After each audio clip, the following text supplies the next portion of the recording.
Session છે, technical session થયા બાદ જ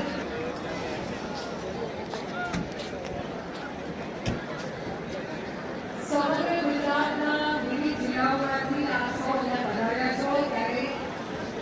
રાજ્ય સરકારના ખેતી વિભાગ દ્વારા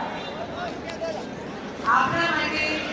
ઉત્તમ પ્રકારનું માર્ગદર્શન સેમિનારનું આયોજન કરવામાં આવ્યું છે. અદ્યતન ટેકનોલોજી